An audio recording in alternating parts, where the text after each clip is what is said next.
evening. Welcome to the program. This is Ubuntu channel, and this program comes your way every Wednesday, and it's actually Meet Your Leaders. And tonight we'll be joined by Thabo Kawana, who is actually, the media director, Minister of Information. And on the program to host, my name is Chaza, and I'll be joined by my co-host Lance right here, and we'll run through up to the hour 10 p.m. Good evening, Lance, and welcome to the program. Good evening, Chaza. Thank you so much, and good evening to the viewers as well as our guest. It's great to be back, and looking forward to having a great conversation right here on the show, as well as an encouragement to our viewers that they also too will be given a chance to be part of the program by coming through into the studio, or better still, by reading their messages which they leave under this particular broadcast from whichever platform that they are watching us from, be it Facebook, YouTube, as well as Twitter. Brilliant. Good evening, Mr. Thabo Kawana. Good evening, gentlemen, and good evening to all the viewers. It is definitely our pleasure to have you here time and again. This is not your first time to be with us on our Ubuntu channel, particularly on Meet Your Leaders. We are so grateful. Well, thank you very much. You're most welcome. I'm glad to be here too, and it's always a pleasure to be here. Brilliant. The question or the topic of the day is that can we trust the new Dawn government to be transparent and bring sanity in the country? I think this question needs to be answered as it is as we get to kickstart. Yes, Mr. Kawan. Well, I think you have already trusted the new Dawn government to be transparent and be able to give you, to bring, sanity to the nation. Today, you no longer have cadres wielding pangas. That is gone. You no longer have cadres going before your parents' pieces of land in their farms and demarcating them to sell to people as plots, despite the land being on title and belonging to another person. But with impunity, they go and demarcate the land and sell it out. With impunity, even injuring the owners of the land. That is gone. Today, this government will not transact in anything that the Zambian people are not scrutinizing. They are scrutinizing because they are aware of what their government is transacting into. And they are aware because this government is transparent. Just today itself, we were giving out empowerment to the young people in forms of fuel tanker tanks. Now, you know that in the past regime, young people were given fuel tanker tanks, and they were also given Haiga buses and Rosa buses. Nobody knew how they qualified. Nobody knew what criteria was used. All they saw were that these are buses for the youth. Which youth? Nobody knew them. These were all cadres, plus the leaders themselves masquerading as young people. Why? Because the system was not transparent and people didn't know anything. Today, we are on the copper belt. We are distributing the goodies. We are giving the young people the tankers. We are giving the young people the startup kits. All that is under the guise of transparency to ensure that the people of Zambia know what their government is doing, where it is coming from, and where it is taking them, so that they are part of the trajectory and the story of Mother Zambia redeeming itself. We'll actually, bring in a lot of rumors that have been ongoing so that, we seek clarification from you and get to know the government's perspective of what is going on. I think one of the things that have been going on, the issues to do with homosexuality or gayism, as it were, but the government is quiet about it, and it is seemingly in support and tolerating, the behaviors that are alluding to gayism in Zambia. What is the state of the government on this issue? The President of the Republic of Zambia, His Excellency Mr. Hakainde Hichilema, did pronounce himself on in the issue of gayism, first in the opposition, then in government, not once, not twice, but 3 times. The Minister of Home Affairs did pronounce himself over the matter of gayism on the floor of Parliament. The Minister of Information and Broadcasting, who is also Chief Government Spokesperson, did pronounce herself and reiterated government's position over homosexuality in a statement to the nation and a briefing to the press. In all their statements, they've been unanimous. They have said to the Zambian people, homosexuality, lesbianism, and all transgender issues are illegal in Zambia. And they are against the law. And that they are against our culture. And that they are against our standing as a Christian nation. And that anyone found indulging themselves in these acts will be arrested and dealt with in accordance with the law. Now, I ask you, are we saying that this government is quiet after having told you all that I have said? So I'm glad when you opened, you said we are going to look at rumors. They remain so, rumors, perpetuated by people mainly from that other opposition. Sorry,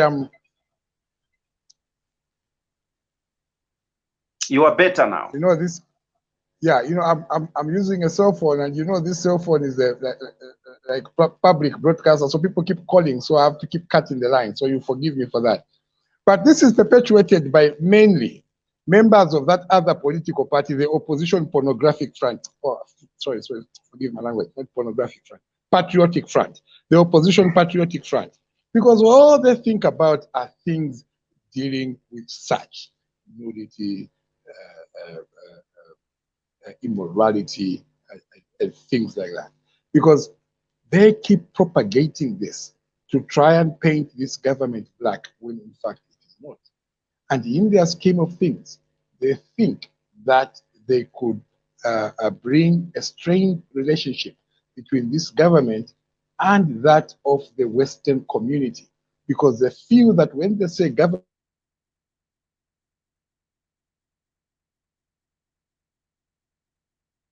Unfortunately, it appears that our guest is having connectivity challenges there, and we hope he's going to come back as soon is committed, our position is known, the stance is known. We are aided by two principles. Principle number one is that the law of the Republic of Zambia in the constitution and statutes does not allow homosexuality, and that also our standing and faith as a Christian nation, our doctrine does not allow homosexuality. I think actions would be louder than words, in as much as statements have been presented, and if we see people that are masquerading practically and they are let free, then this is going to cast doubt in the citizens. What do you say about that? Because there was some event where we saw some people that were seemingly masquerading as though they were into gayism, and well, I'll take time to re-echo the Minister of Home Affairs. The Minister of Home Affairs is sentiment. You cannot arrest people merely for dressing up. I dress up in a misisi. I dress up in a misisi. It's a skirt. Will you accuse me of gayism? And yes, there are people that dress up like women. Some even go to an extent of putting on makeup, lipstick, and so on. Yes, that points to the fact that you want to portray yourself as a woman, and that those are traits of gayism. But remember, we are a government of laws and not men. If you arrest such a person, what do you charge them with? So the law stipulates that when you are caught in the act of homosexuality, you are arrested. But there's no law that permits the police to arrest people for dressing up. So which law is the government or police going to use to arrest people who have dressed up? So always keep it to the back of your mind. This is a government of laws and not of men. All right, there's been an outcry that this government is seemingly interested in giving contracts to its own people, as it were the delay for the distribution of fertilizers. It was purported that, it was due to the intent to actually single source. Well, what's your comment on this issue? Well, it's totally unfounded and well domiciled in your elaboration and clarification that these are rumors. The fertilizer program has been rolled out. Among those given is Zambia Fertilizer, a Chinese company. Among those given is ETG, a Zambian company. Among those given is Nitrogen Chemicals of Zambia, another Zambian company. So where is it saying that those belong to the UPND? Is it NCZ UPND Limited? No, sir. That is a Zambian state-owned enterprise company. ETG has been in this business for a very long time. The Zambia fertilizer company is actually manufacturing the fertilizer within Zambia. It has nothing to do with the UPND. I dare ask, which UPND has been given a contract to deal with commodities in terms of fertilizer? So all those, again, are rumors, innuendos of desperate people trying to paint this government black. The people are so desperate in the opposition to paint the government black, such that they want to twist every program that is positive. They want to twist it in a negative way so that they show the people that it is not working when in fact it is working. Just yesterday,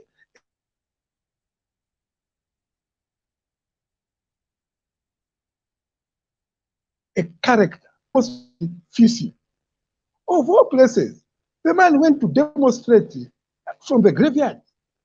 How can a lunatic, or anybody, a lunatic do that? How can a person go to the graveyard and demonstrate against Fisi? Has the government killed the Fisi that you are going to cry at the graveyard? Why of all places demonstrating at the graveyard? So the opposition have run out of what to say and what to do. All we are hearing now is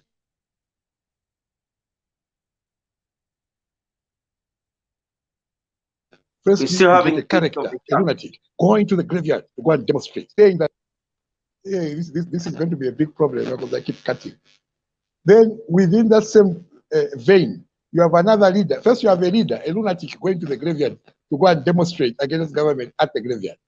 Then you have another opposition leader saying, no, and those two, sort of know each other. So you begin to wonder, because we are in a command, then you understand where the issue of ghosts is coming from. Because if our opposition is going to spend time at the grave, and when they go to sleep, they tell us in the morning that actually they were sleeping with ghosts, then we understand where these issues are coming from. But we are not concerned. The new Dawn administration is concerned about delivering to the people of Zambia. So for us, as long as the fertilizer has reached the intended beneficiaries, we are home and dry. What they do at the graveyard, what they do with the ghosts at night in their bedrooms is none of our business. Right, my co-host there can come in. Thank you so much, Chaza. Mr. Kawana, I want to take you back to the issue of fertilizer and what you have mentioned. Not only being purported, but also reported in different tabloids that the UPND government single-sourced Alpha Commodities, which is owned by the husband to Minister Chushikasanda for inform. In fact, the ministry that you belong to as a spokesperson, that minister or your boss, the husband, owns Alpha Commodities, and he was single-sourced to supply fertilizer in this country. What do you make of this this allegation? Preposterous, to say the least. Preposterous. You must understand that the last contract that was given to Alpha Commodities, the one to purport that was worth $50 million. When we came into government, we found that there was an unfair distribution of fertilizer in northwestern, western, and southern provinces. They were given fertilizer but in smaller quantities and not as budgeted for. So there was a shortage. So when we took over office, the first thing we did was we needed to make sure that we balance the equation. Let these provinces also get their equal share. So we had to make sure that we bring in the fertilizer to distribute there. That contract was now given to the 6 companies that were contracted by the Patriotic Front. Among the 6 companies that were contracted by the Patriotic Front government to supply fertilizer is Alpha Commodities. Alpha Commodities, one of the directors there, Mr. Maurice Jangulu, is husband to my minister. Now, they were contracted to supply for 2021 and 2022. They were contracted in 2020. Remember, in 2020, my minister was a minister. 2020, PF was in government. Minister. That's absurd. So the bottom line is that they were given that contract among the 6 companies contracted by the PF government. When we took over and found the shortage, we needed to get a company from among the 6 because it was already a running contract for 2 years. So you couldn't bring in another company outside those. So the first company that was given an opportunity to ensure that they bring in the fertilizer was Nitrogen Chemicals of Zambia. And when NCZ had finished and depleted all their stock, there was still a shortage of about 37,000 metric tons. And when we looked at the 6 companies, we saw that Alpha Commodities was given a contract to bring in 10,000 metric tons. And they brought it in and delivered 100% minus getting an upfront payment. Then there were other companies that were given larger tonnages to bring in, or a lion's share. And they were even given upfront payment of $130 million. But they didn't deliver. They didn't bring in the fertilizer. This is despite getting a lion's share and getting an upfront payment of $130 million. So you cannot engage such a company. So we now looked at Alpha Commodities as a company that was engaged, given a target, and they fulfilled the target without any problems and minus upfront payment. So government was already even owing them for the 10,000. They were given an opportunity to bring in the 37,000, and they brought it in. That 37,000 metric tons was distributed by Alpha at a total cost of 50 million kwacha. $1. Now, Benjamin. No, let me finish because we need to get this thing clear. So when they finished, the government now had to pay them their 50 million kwacha for the 37,000 metric tons, and also the money they were owed for the 10,000 metric tons. Question is, were they single sourced? No, sir. They were not single sourced. They were already contracted by the government. And we formed government. So they already had a running contract with government to supply for the 2021 and 2022 farming seasons. So there's no single sourcing. Did they get fertilizer contract for $50 million? No, sir. It was for 50 million kwacha. But why all this? Because one of the directors is spouse to now a person who is a minister. Was that person who is a director in that company given that contract? And at the time the wife was a minister? No, sir. She was not a minister. There was a government in office, and they gave that Zambian company, whose director is now a spouse to a person who's a minister and happens to be my boss. So the two cannot be related, because you cannot claim that the government has given them a contract because the husband is a husband to a minister. The contract was given by the government, which was not us, meaning that our minister was not part of that government. Therefore, they were given that contract as a Zambian company because they had the capacity and ability to deliver, which they demonstrated 100%. So all these innuendos about number one, $50 million is out. Number two, about single sourcing is out. Bring a new story.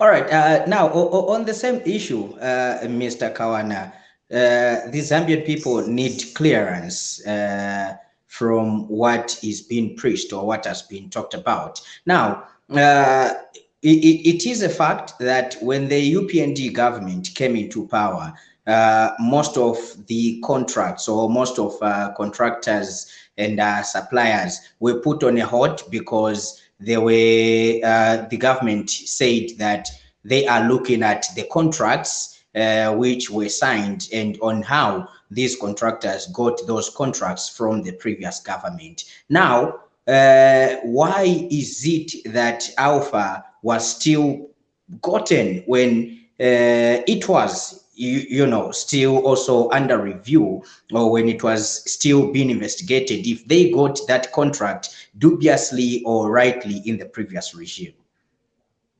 Remember that one of the things I said was that after assessing that Alpha was given 10,000 and they delivered the 10,000 and they never got upfront payment. How did we know that? Because they were investigated and they were cleared.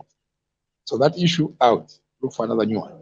The next issue is that I want to make it very clear. When you say that when the UPND government got into power, we are not in power. We will never get into power.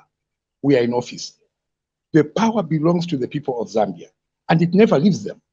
That is why every 5 years we go before the people to kneel, to ask them to renew our mandate, and they make a decision whether to renew or to remove us.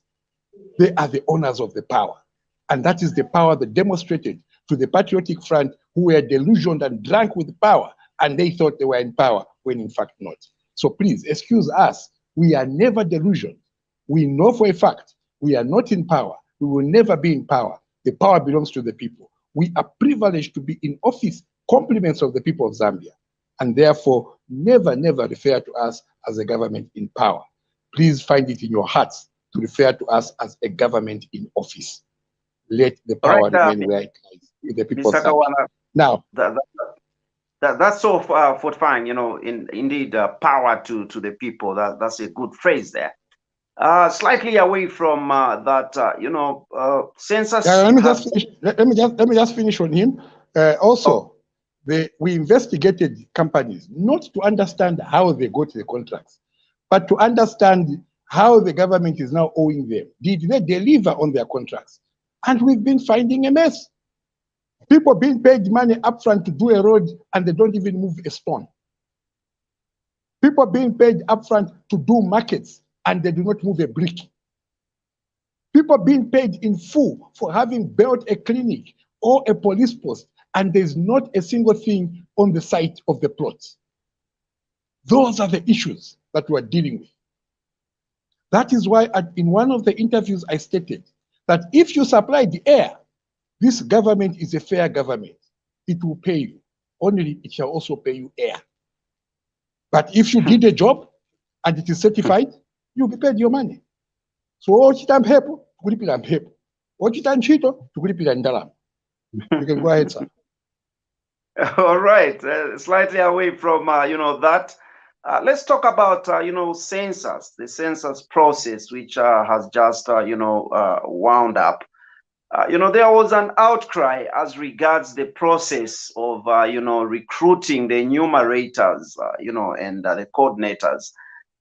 You know, we saw news, you know, several news platforms that you know, the process was seemingly having, you know, some corrupt practices where those that you know, wrote you know, examinations or aptitude tests were not called, but unfortunately some that did not even participate in the process were receiving messages of invitations to be actually, you know, enlisted.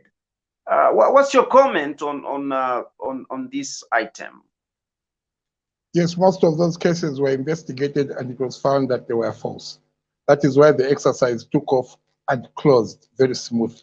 You imagine that if people who were not supposed to be part of the enumerators didn't end up as enumerators, you would have seen a continuous spate of noise. It was at the point of selection, because many were called but few had to be chosen. At that point, there were complaints and people had to bring in all manner of innuendos, all manner of stories to try and justify why they are not part of the, or why they have not been given you know, an opportunity to be part of it. Remember that we were recruiting 44,000 and we had over 500,000 young people applying. So that process brought about issues, but those issues were investigated and it was found that only best of the best were picked. It was purely based on your performance during the aptitude test. And that is why after they were picked and the census took off, we did not hear any noise. That is why now that the census has even closed, we are not hearing any noise. That is why now that the young people who participated are going to get paid, you are not hearing any noise. Why? Because the correct candidates were given. Had it not been the correct people given the opportunity, we would have heard the noise up to now. All right, let's talk about the tax regime as regards the mining sector. Apparently, there's been some seemingly tug of war that the miners or the mining sector are demanding that they need tax holidays, as it were. And there's also an outcry from the citizens that we need to benefit in terms of taxes from the mining sector. And there's been some proposed changes in legislation. What is the status as regards this sector in terms of the legal framework? Well, the status will be espoused on Friday as the Minister of Finance presents the budget. If you ask me the status quo, what it is now is that there are no incentives that were given. There is no tax holiday given to any mining company in Zambia as of today. A tax holiday is a budget measure. So when it is given, it is announced in the budget because it results in revenue loss. The budget we are running currently did not pronounce any tax holiday. That is why even the proponents that are trying to paint the government black by lying that the government has given tax holidays to the mining companies will not tell you which one. They'll just say they've given, but they'll not tell you which one. Because I can confirm with you that no mining company has been given a tax holiday. Of course, through their chamber of mines, they are asking for tax breaks. And the people of Zambia are also saying, we want to benefit, just as you elaborated. The answer lies in the budget presentation that the Minister of Finance will present before the House day after tomorrow. But for the current budget, there are no tax holidays. Okay, at this point in time, around the streets, there are so many, street kids, and the numbers are still growing. Some kids have even grown up into adults. And, there's a lot of, abuse, of, sniffing some kinds of, drugs, if we may call them, and also some attacks and so on and so on. In the past, I remember that, such kids were, taken by the government, sent to national service or anything like that. What is a deliberate policy, as regards street kids in the New Dawn? We are revamping that program, only better. This time, those that are going to ZNS are those that are seemingly street adolescents. The street kids will be taken to centers where they will be not only rehabilitated, but also join the government hierarchy of free education. We want the young people off the streets into classrooms so that they're given an opportunity and they go at life by getting a free education. And those adolescents are also given a goal at life by being given a skill in the skills training centers dotted around the country. But it's not just a question of giving them the skill. One of the things we demonstrated today in Dola was that after we have given you the skill, we will now give you a startup capital. Only we will not give you money as a startup capital. We will give you the equipment and tools you need for you to conduct your business. If you're a tailor, you get your tailoring machines and accessories. If you're a carpenter, you get your tools box and accessories.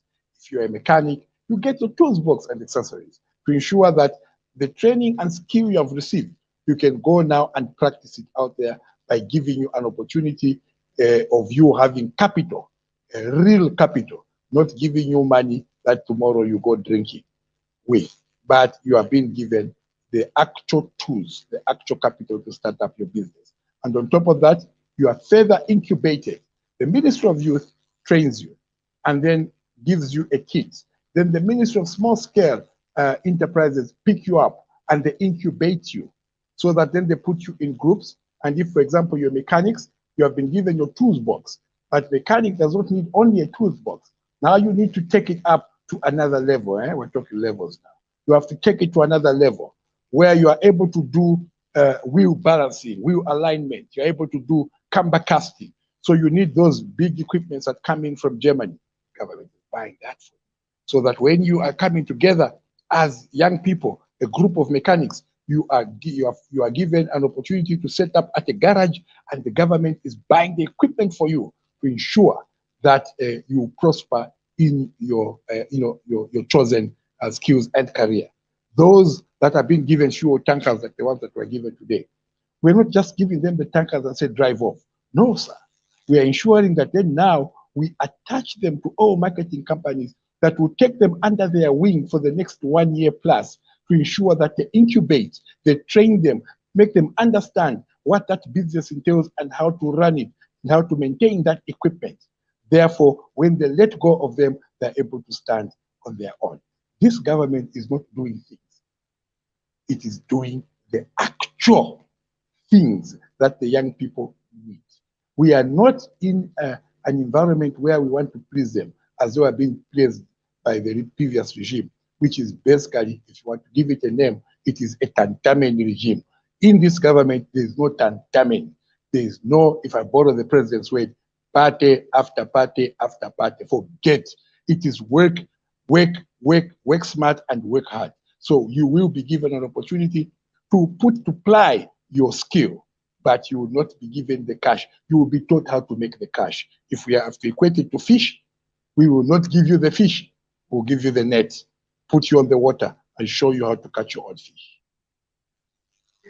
It appears to be a good program, but according to observation, these street kids, are so glued to the street and are not actually willing to get out of the street. What is the method that you are planning to use to actually get them away from, the streets?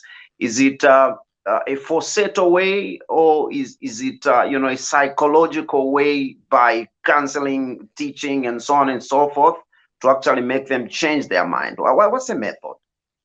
It is all encompassing. Remember, the key word there is rehabilitation. So we take the kids off the street and we go to rehabilitate them. Once they have undergone our rehabilitation program, they will not go back to the streets. And in the streets, they're exposed to illicit drugs, abuse of illicit drugs, alcohol, daga, name it. But you rehabilitate the children to such a way that they become what you may refer to normal, not that they are abnormal, but normal in the sense that I just use it as a word lacking a better term to use.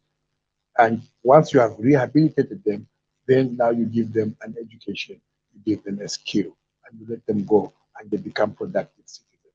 How do we get them to do that? We lure them. We pick them up. We take them there. They're on the streets. They won't find the food. Where we take them, they'll find shelter. They'll find warmth. They'll find food. Because like in Calabar Street, you are your and Jaraba. But where they're going to eat every day. So you can choose, stay on the street, or you go and be in the camp, you're eating 3 meals a day. All right, still on the streets. Street vending is also, a challenge that has been, so perpetual.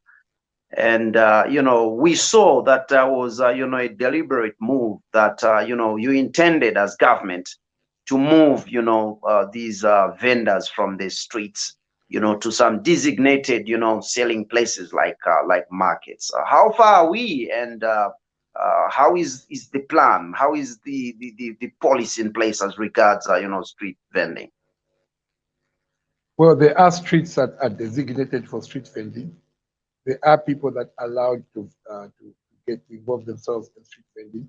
What the government is now doing is to encourage people to get into the market. It's proven to be a problem because as long as others remain on the streets, people cannot occupy the market because those that are in the market cannot find customers that will go all the way to the market because they're finding convenience by buying for those who are in the streets, besides they sell the same merchandise.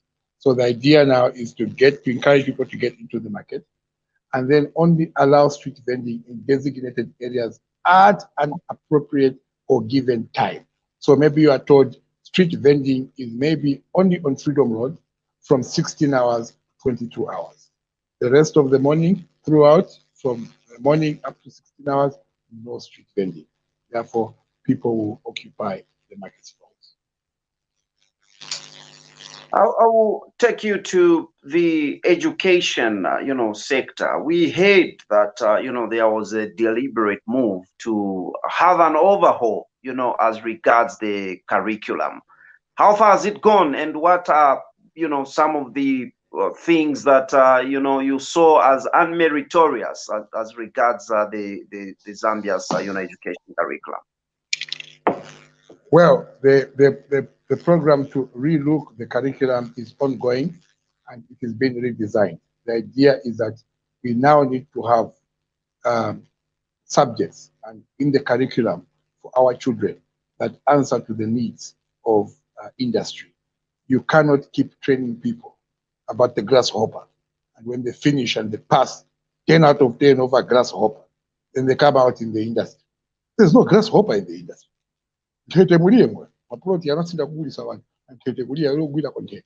So you need to have a situation where you train the young people in an education that is answering to the needs of industry and commerce out there.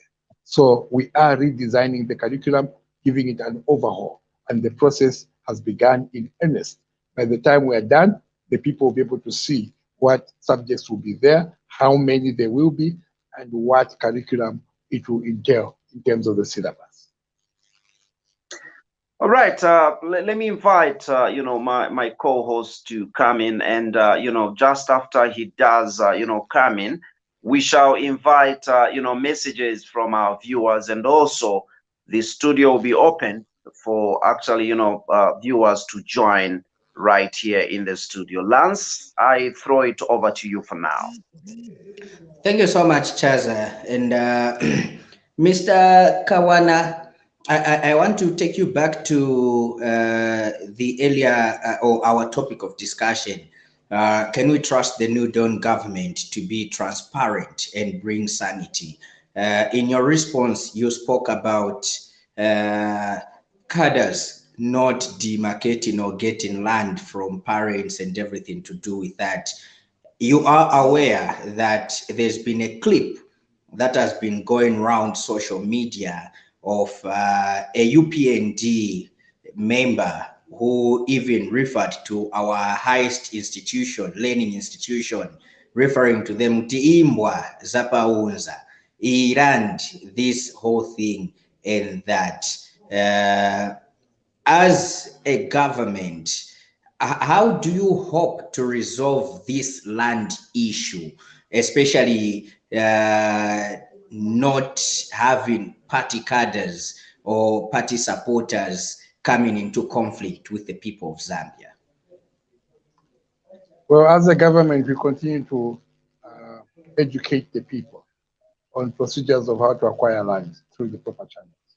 So, you know, people know where to find land. You cannot buy land that you are getting from party cadres or chairpersons and so on.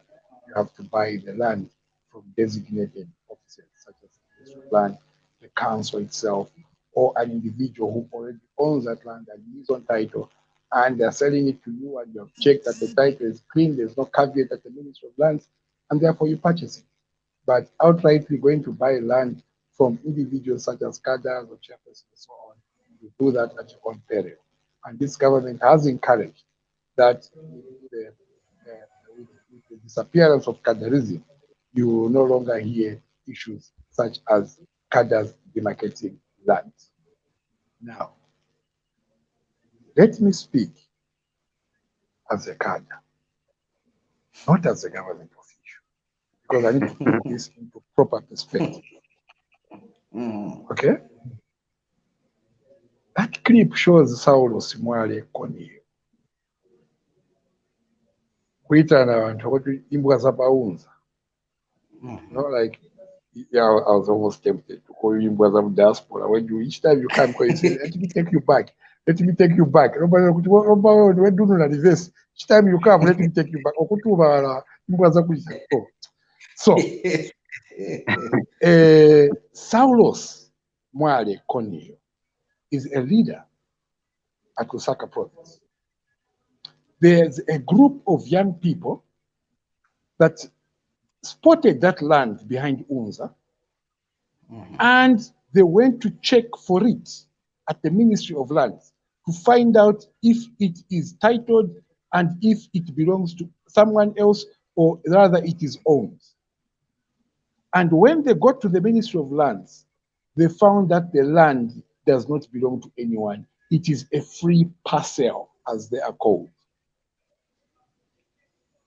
So they involved their leader, the vice chairperson, Saulos Mwale Konyo, that please run with this with the ministry to help us get that land so that then we can acquire it using the normal channels, and then it can belong to us and we will either build on it or we can resell it.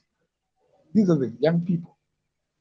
So when Mr. Mwale went to the Ministry of Lands and they went through and they found that yes, that parcel of land is free. It does not belong to anyone. The moment Mr. Mwale left the Ministry of Lands, Amambala Wasala, Apangama plan.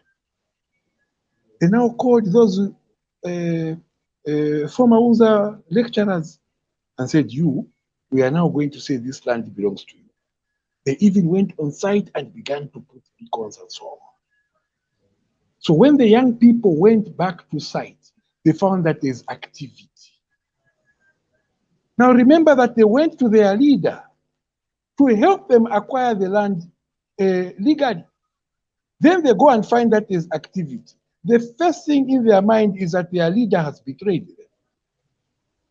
He has gotten the land and sold it. So they went now to the secretariat and harassed Saulos, bundled him in his vehicle and told him, let's go to site to see what is going on.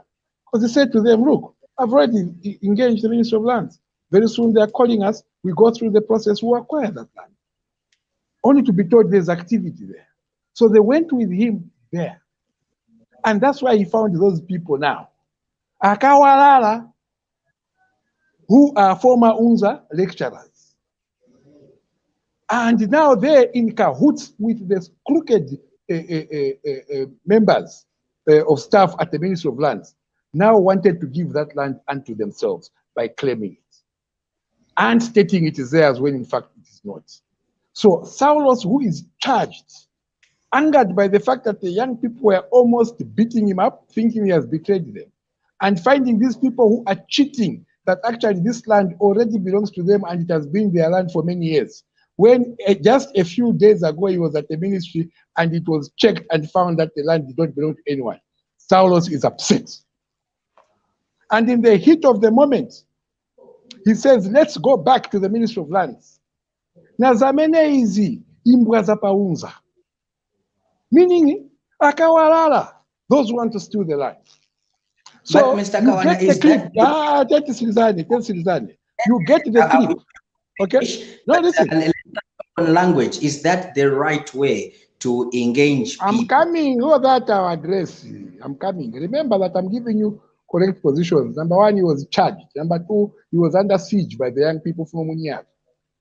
So he used the word, is imbwa za paunza, referring to those former lecturers who are trying to steal the land.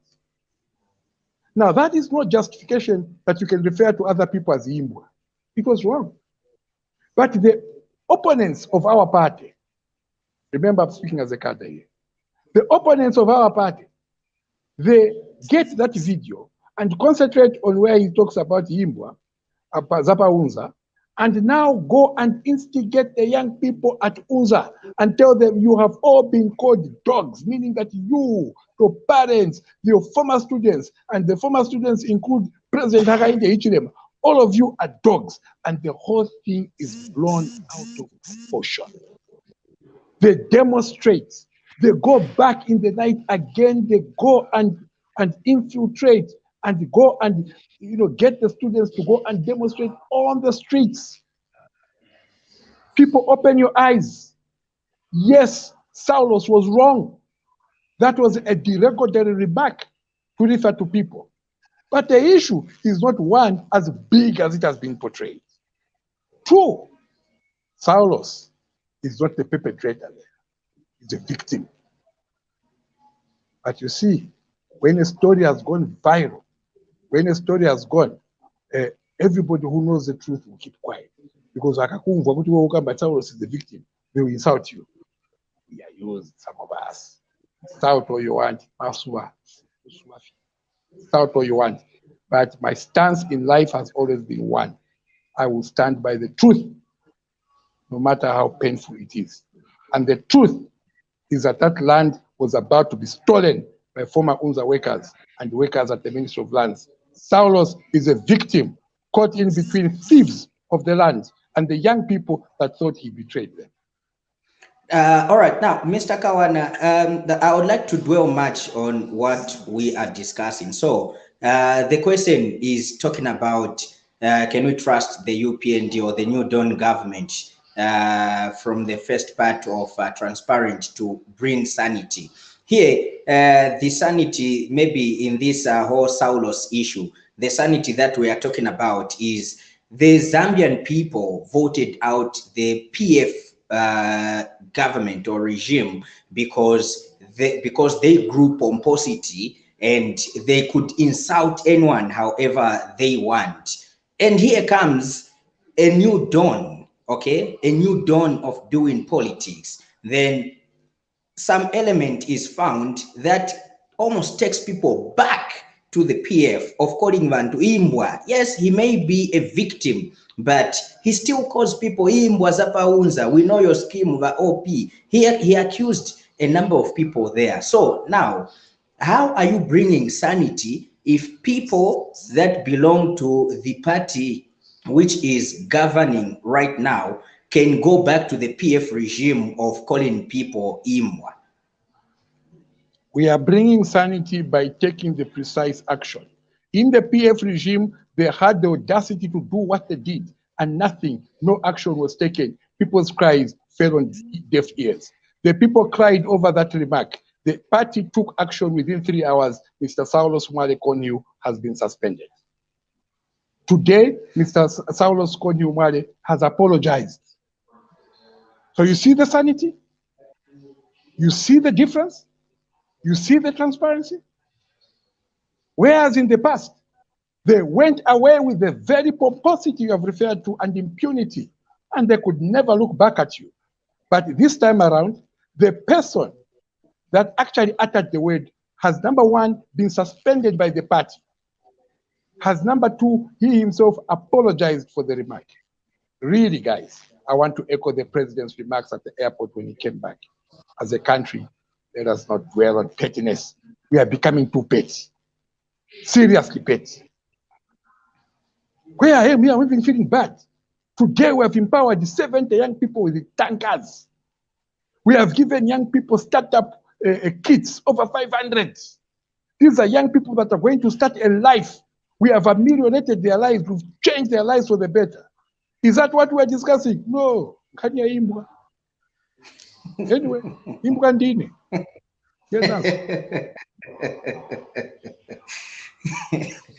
All right, thank you so much for that. I would also, like to take you to another issue. You are a media director for the Ministry of Information. I don't know if you saw this issue which was brought to light by Laura Miti of how the media operates in Zambia, or the journalists operate in Zambia, talking about the salaries, talking about the media, these journalists depending on nkani yakutanje awe atabo nkabo kukaveringani nipase nkonka 150 kobwerera ku office o kapena koendera ku nyumba. How Blarizo. Yeah, now Blarizo. So now, you represent, or you being part of the ministry which looks at the plight of the media. What policies, or how are you looking at this issue to make sure that journalism at least gets its fair share, not only maybe in salaries, but journalists need to get the respect that they deserve? Not as ilembera story chufwa oyo anipasa 200 therefore ndi azankala ni source wanga for 3 weeks ndi alichepa news chufwa kaeka 200 kabwera. How can we clean up the system? What's the ministry doing about looking at the affairs of a journalist and the media fraternity in Zambia? My minister has been on record calling for fairer conditions of service and wages for the journalists. We as a ministry also are pushing the bill for self-regulation to ensure that the media is given an opportunity. And that is why you can, if you have noticed, there's a tussle between the media and the media owners, rather between the journalists and the media owners, because we are pushing for that. And it's going to go to Parliament, and right now it's still under wraps. Each time we make progress for it to go to Parliament, the other stakeholders, like the media owners, will come on board, and we keep pulling it back from justice, back here, back there. Bukangiranji, because the media owners are saying no.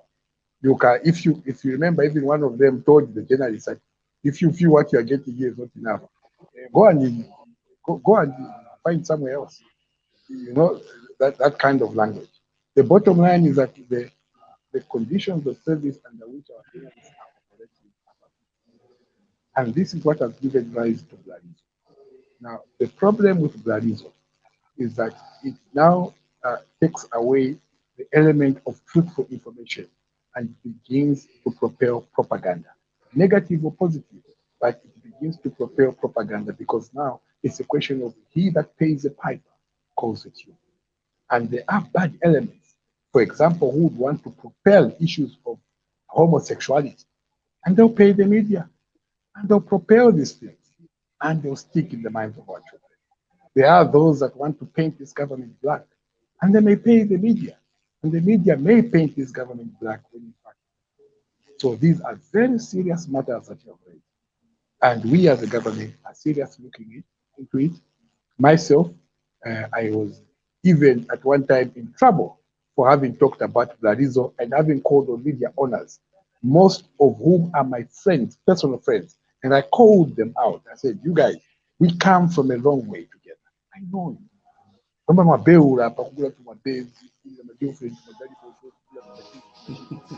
Man, you are failing.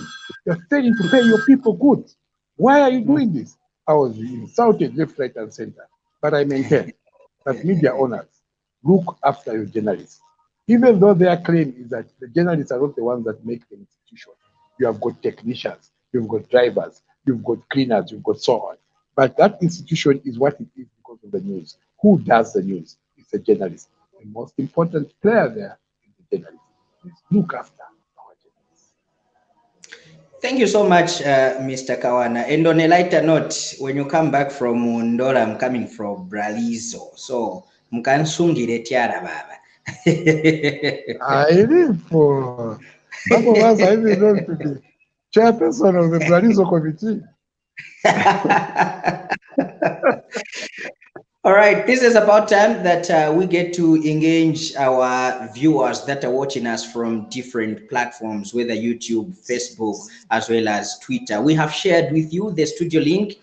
If you would like to have a one-on-one interaction with our guest, click on that link. Make sure that you turn your camera on and turn your video on so that you can come through, ask your question, express a view, or express a concern. We'll be glad to hear from you or just to see you right here in the studio and just say hi. Mukerebai, good evening. How are you doing? Good evening. How are you? I am doing fine, thanks. You have 90 seconds. That's not fair and lovely, but it's okay. Okay, Since you given me 90 seconds. Wakawana muchwani tate? Kina yo tate muchwani. Yuna batili lwaikola kazeeza hala lwa utwa, and we are happy to see progress. And I forgot to say hi to Chaza as well. Sorry, why so Chaza muchwani wo Chaza? Lwiketire muchwani w'omukerebaye. Lwiketire, thank you so much. Wakawana. Nani bata kuziba muso zeweza fataba ya batu babaswele kweza kulwahaka mu president baluna kuli muzamaira kai nitabaye akuli lwaziba kuli mulao mulao uteni kale mulao wakulu kuli auko ni kulwahaka pa kuweza demonize mutu yomuhulu wa state house chelu bata kuziba mayemo amuso muyemekai milu batakutwa ni muberekelo ya ma journalist kapabo ministry yaluna ya information muzamaila kai ni likaze zahala mwa muso kozi visasi chavasanaha. How are we going to access information? I know that you are doing a great job by coming on different platforms to share what the government is doing, but you alone cannot afford. I feel like you have been loaded so much with work, and we want to hear also from other people under you or even over you that will be able to explain to us of the developments, the successes and the failures of what is currently happening in our government, and especially on the cases of corruption that we're busy pursuing so far. How far have they gone? And are we getting there somewhere, or are we still in limbo, waiting? That. Thank you so much, Kerebai, for that contribution. Mr. Kawana, let's get to have 2 or 3 more comments coming through, either via studio or via... So you take notes to remind me, because I'm not writing anywhere. Well, I couldn't hear what Mukerebai was saying in Lozi. So maybe it's better I tackle his issues quickly and we move to the next. Okay, please do. So quickly, those that are insulting the president, we as a New Dawn administration, we want to get rid of the law that penalizes or criminalizes insulting the president. But until such a time happens, it remains the law. And therefore, if you insult the president, you have broken or abrogated the law, and you will be arrested. Many have been arrested. Many are appearing before court. So just wait. Very soon begin to hear results, whether they are convictions or acquittals. But now, soon you begin to hear results. Even characters that seem unrepentant and continue to refer to the president in a derogatory manner and look like they are champions. Wait, their day is coming. So let's watch. The government is not sleeping. The law is there. The law is being followed. Not until it is abolished, it remains in force. So some of those, okay, who have got probably zeros on their NRCs, watch them very soon as early. So I watch that one day, Musero, what failing to work one day, Musero, but their days are coming. Some of these characters will end up in prison upon conviction. Corruption. We remain steadfast to ensure that we take cases that are solid before the courts of law. We don't want to take cases before the courts of law which end up in acquittals because they lack evidence. So the SEC is working extremely hard to ensure that they take watertight cases. You have seen that just today. The person that they had earlier arrested and charged, they have added more charges today because the investigations are ongoing. So at the investigation stage, people feel demoralized because they're not seeing any action. But just like the people insulting the president, even these corrupt elements, there are days to begin to be judged, whether acquitted or convicted are coming, and it will be back to back. Those that are going in are going in. Those that are being acquitted will be acquitted. But their day in court is coming. It's just a matter of time. Remember, the wheels of justice in Zambia grind slowly, but the bottom line is that grind. So we are making sure that we are fighting corruption with the eagerness that it is. I think I also, although I couldn't get everything, I always get parts. Oh yes, there's an element of information. Yes, yes. An element of information. We continue to ensure that we, we work hard to put information to the people, that the officers that need to bring information to the people bring information to the people. We do our part ourselves in my office, and also we ensure that even the party does its part, and other government wings also are doing its part. We are on a learning curve, but we remain steadfast and we will work hard to break our backs if it has to, but we will never relent from giving the people the right information. Now, Mr. Kawana, before I engage the next batch of questions, I have one which arises from your answer that comes from Mukerebai. What happens to, let's say, for example, these that are facing the law that are appearing in courts for insulting the president, and then that law gets to be abolished? Do they still continue facing or appearing in court, or maybe even their case gets thrown out because the law is no longer there? No way, sir. If you committed an offense on the 12th of June and the law was in effect on the 12th of June, you tried based on that. So even if it is abolished, you will still be tried based on at the time you committed the offense. Was it abolished or not? If it was enforced, first reason. If it was you committed it at the time it was abolished, hey, you're off the hook. Okay, thank you so much, our dear viewer. You can come through, join us in the studio. Just simply click on that studio link, and remember, as you click on it, make sure that your camera and mic are switched on so that we can have a better deliberation and a convenient conversation right here in the studio as we get to engage one another in that particular order. Director, let's get to go through the messages that have come through so that if there are questions or concerns, we may have our studio guest to respond to all the messages or most of the messages that have come through. Okay, so I'm seeing here that the time is 10:09. So I'll allow us to go up to 10:15.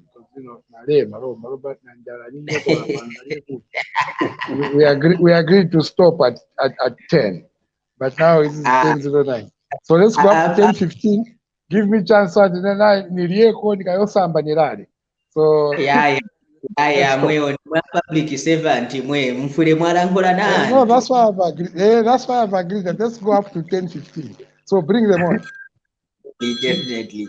All right, director, let's go through the messages. All right, so Mulungu Ruben says watching. All right, thank you, Ruben. Let's go to another message that has come through. All right, Jeremiah also is watching. Thank you, Jeremiah, for watching. Okay, Given is watching. Thank you, Given. Chiponta, good evening. Thank you, Chiponta, for that message. We really appreciate. Himba, good evening. Good evening to you too, Himba. Thank you so much for coming through. Quickly, Mulungu comes back and says, what should Zambians expect in the 2023 budget to be presented this Friday? All right. Thank you so much for that question. We take note of it. Ruth says, watching from Lusaka. Thank you, Ruth, for taking time to watch. Quickly, let's move to another message that has come through. All right.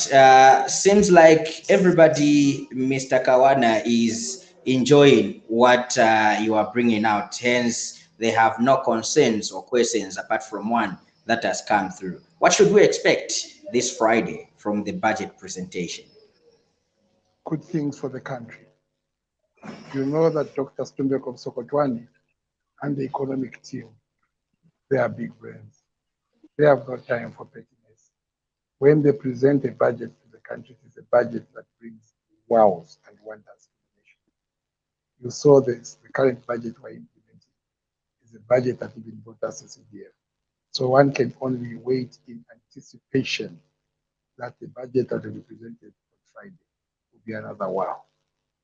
It's power after power.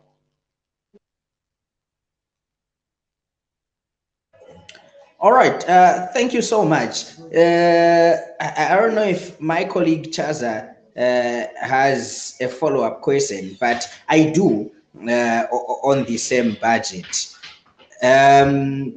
Is this, yes, good things for the country?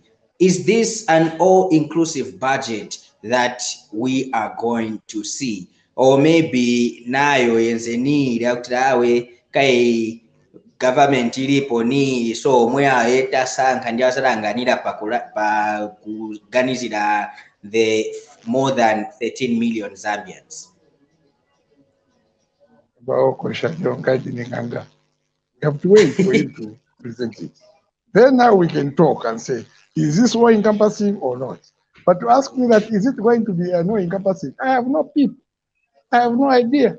I am also anxiously waiting. That's why I'm going to Lusaka tomorrow to ensure that I'm in Parliament as the budget is being presented.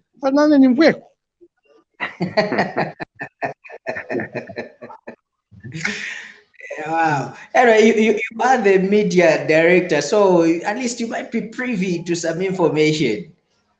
Yes, the only information I know is that it will be good. So I urge you to pay attention and follow the proceedings as the minister unveils the budget. So remember that that budget is from President Hakainde Hichilema. That is why the Minister of Finance, when presenting the budget, he opens with a statement, Mr. Speaker or Madam Speaker, I am a bearer of a message from His Excellency the President. The budget is the President's document presented to Parliament on his behalf by the Minister of Finance. That is why it is carried in that copper briefcase. It is coming straight from the head of state. So let us hear what Mwana Mubotu, President Mufyashi wa Mano Hakainde Hichilema has for the people of Zambia as Honorable Spimeko Msokotwane presents the budget on his behalf. Well, thank you so much.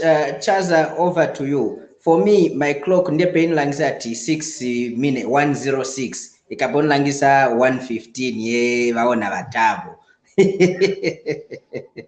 All right, we have Alex who is actually saying he's watching there.